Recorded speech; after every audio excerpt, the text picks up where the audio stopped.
대한민국 축구 국가대표팀이 월드컵 예선을 앞두고 또다시 내부 갈등으로 혼란에 빠졌습니다.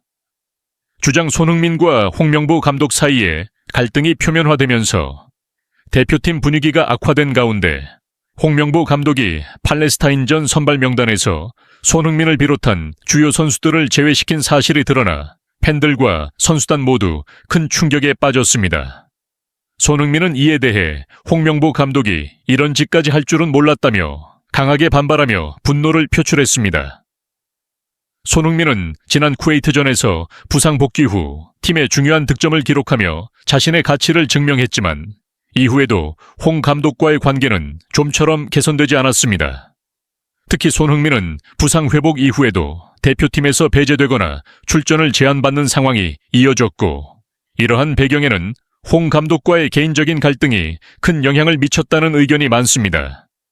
감독은 최근 내부 회의에서 나를 반대하는 선수들은 모두 제외될 것이라고 밝히며 자신의 권위를 세우려는 의도를 드러냈습니다. 이 발언 이후 발표된 팔레스타인전 선발 명단에는 손흥민, 이강인 등 주요 선수들이 포함되지 않아 논란이 증폭되었습니다. 팬들과 축구 전문가들은 홍 감독의 이러한 결정을 두고 전술적 판단보다는 감정적인 선택이라고 비판하고 있습니다.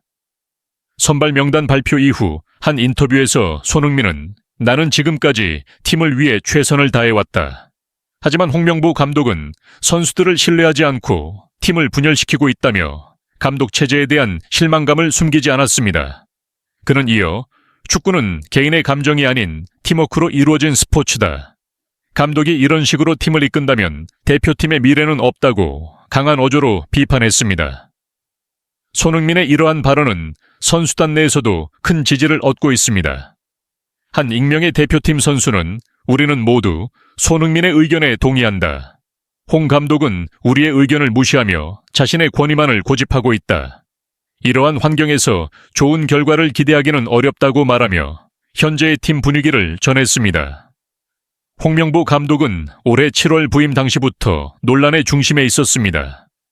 국회 조사 결과 그의 임명 과정이 공정성과 투명성을 결여한 채 진행되었다는 사실이 밝혀지며 문화체육관광부와 축구 팬들로부터 강한 비판을 받았습니다. 특히 그의 경기 운영 능력 부족과 전술 부재는 5경기 4승이라는 성적에도 불구하고 지속적으로 지적받아 왔습니다. 많은 팬들은 승리는 약체팀들과의 경기에서 나온 결과일 뿐 진정한 실력을 입증할 기회는 없었다며 선수들의 개인 기량에 의존한 경기 운영이 문제라고 지적하며 홍 감독의 리더십을 의심하고 있습니다. 이러한 상황에서 팔레스타인전 선발 명단에서 손흥민과 주요 선수들이 제외되자 팬들의 분노는 더욱 커졌습니다. SNS와 각종 온라인 커뮤니티에서는 홍명보 감독이 팀을 망치고 있다. 이제는 손흥민과 같은 실력 있는 선수들까지 내보내려 한다며 그의 사퇴를 요구하는 목소리가 빗발치고 있습니다. 대표팀의 갈등이 최고조에 이르자 대한축구협회의 정문규 회장은 긴급회의를 소집했습니다. 그는 현재 상황을 매우 심각하게 받아들이고 있으며 빠른 시간 안에 문제를 해결하기 위해 최선을 다하겠다고 밝혔습니다. 그러나 이미 팬들과 선수들의 신뢰를 잃은 상황에서 홍명보 감독 체제를 유지하려는 시도는 더 큰 반발을 불러올 가능성이 높아 보입니다. 팔레스타인전은 이제 단순히 월드컵 예선의 한 경기를 넘어 대표팀의 미래를 결정짓는 중요한 분기점이 될 전망입니다. 넘어 대한민국 축구의 미래를 결정할 중요한 순간으로 떠오르고 있습니다.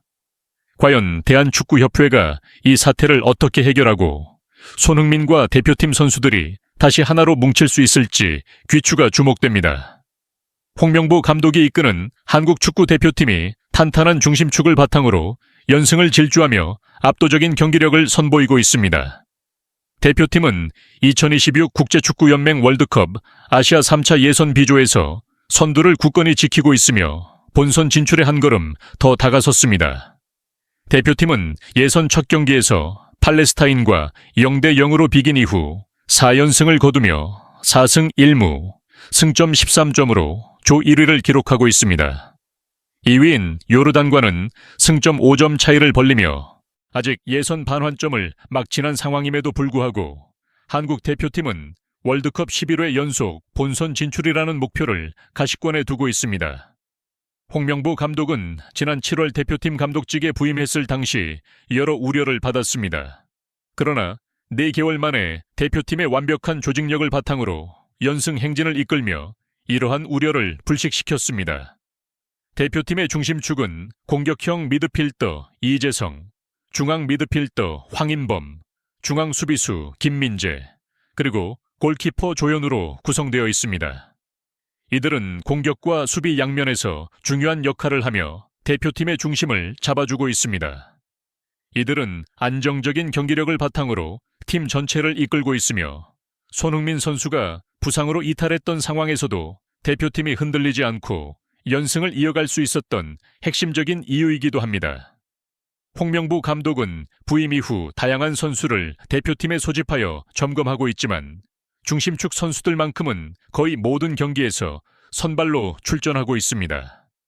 실제로 홍명보 감독이 이끈 5경기 중 중심축 선수가 선발에서 빠진 경우는 단 한 차례뿐입니다. 이재성은 오만과의 2차전에서 선발로 출전하지 않았으나 이재성이 빠진 대표팀은 경기가 흔들리기 시작했습니다. 이재성이 후반 23분 교체 투입된 이후 팀은 안정감을 되찾았고 결국 2골을 추가로 기록하며 3대1 승리를 거두었습니다. 중심축 선수들의 강점은 풍부한 경험에서도 드러납니다. 골키퍼 조현우를 제외한 모든 중심축 선수들은 유럽 리그에서 활약 중입니다. 이재성과 김민재는 독일 분데스리그에서 소속팀의 핵심 선수로 활약하고 있으며 황인범은 세르비아를 거쳐 네덜란드 리그에 진출해 빠르게 자리 잡고 있습니다. 또한 이들 중심축 선수들은 2022 카타르 월드컵에서도 주축 선수로 활약하며 한국 대표팀의 16강 진출을 이끌었던 바 있습니다. 대표팀은 이러한 강력한 중심축을 바탕으로 19일 요르단 암만에서 열리는 팔레스타인과의 6차전에서 5연승을 노리고 있습니다. 지난 쿠웨이트와의 5차전에서는 황인범 선수가 이 도움을 기록하며 팀의 3대1 완승을 이끌었습니다. 그는 경기 후 인터뷰에서 우리가 경기장에서 보여줄 수 있는 최상의 퍼포먼스를 통해 국민들에게 작은 위로가 될 수 있다고 생각한다며 선수들의 의지를 다졌습니다. 한편 현재 죄에서 승점 13점으로 선두를 달리고 있는 한국은 이번 경기에서 팔레스타인을 꺾고 중동 원정 2연전을 모두 승리로 마무리하며 월드컵 본선 진출을 위한 8부 능선을 넘겠다는 각오를 다지고 있습니다. 특히 이번 경기에서도 대표팀 주장 손흥민 선수가 공격 선봉에 설 것으로 보입니다. 팔레스타인과의 6차전은 단순히 승리뿐만 아니라 월드컵 본선 진출 가능성을 한층 높일 수 있는 중요한 경기로 평가받고 있습니다. 중심축을 중심으로 단단히 결속된 대표팀이 이번에도 최고의 경기력을 선보이며 또 하나의 승리를 기록할 수 있을지 기대됩니다.